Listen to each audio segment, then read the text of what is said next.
A talking point worldwide says that COVID-19 deaths are a fraction of what we're being told. What is the death rate of COVID? We've tried to figure it out here. You know, we've done 2 videos on it so far, and nobody knows.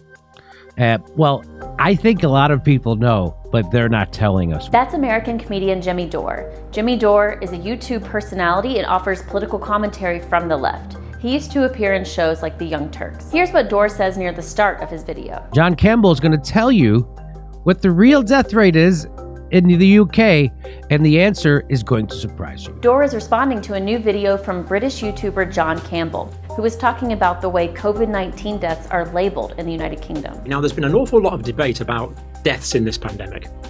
And there's a new Freedom of Information request release from the United Kingdom that shows the number of deaths actually solely attributable to COVID may be way lower than anyone had thought. Campbell said he was sure that what he found in the UK could also be applied to COVID-19 deaths in the United States and Canada. So you mean all the stuff that they've been saying for 2 years straight about the death rate has been bullshit? No.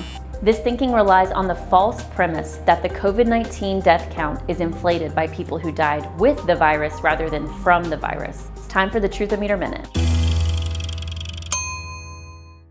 Hi, I'm Katie with PolitiFact.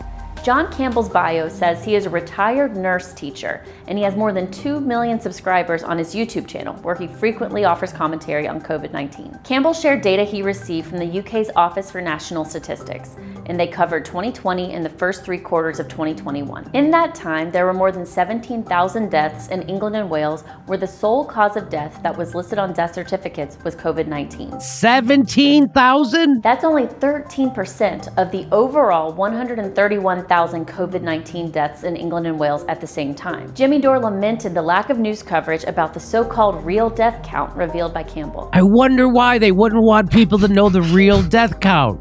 I wonder why. Maybe because people would stop their pants and putting up with all their authoritarianism. But the big difference in deaths does not mean that tens of thousands of people were illegitimately listed as having died from COVID-19. We emailed with a spokesperson from the Office for National Statistics. The agency data is based on death certificates. When doctors or coroners write death certificates, they only list health conditions that actually contributed to the cause of death. The certificate has 2 parts.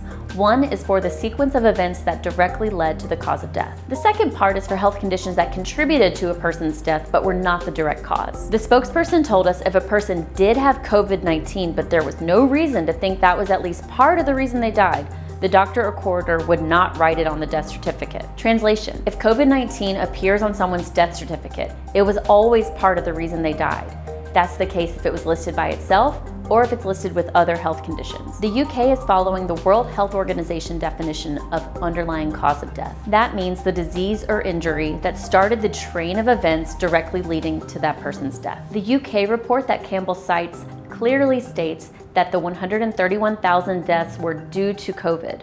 That means it was the underlying cause of death. The CDC in the US follows the same guidance. And for what it's worth, public health experts are worried about COVID-19 deaths being undercounted, not overcounted. The reason is that deaths attributed to COVID-19 do not account for all of the excess deaths that were seen in 2020 and 2021. These excess deaths may have been COVID-19, but they weren't labeled that way for a variety of reasons. Time for the rating. We rate the claim that total deaths from COVID-19 are far lower than reported as pants on fire. All right, thanks for watching. Subscribe to this page for more video fact-checking and go to PolitiFact.com to read more.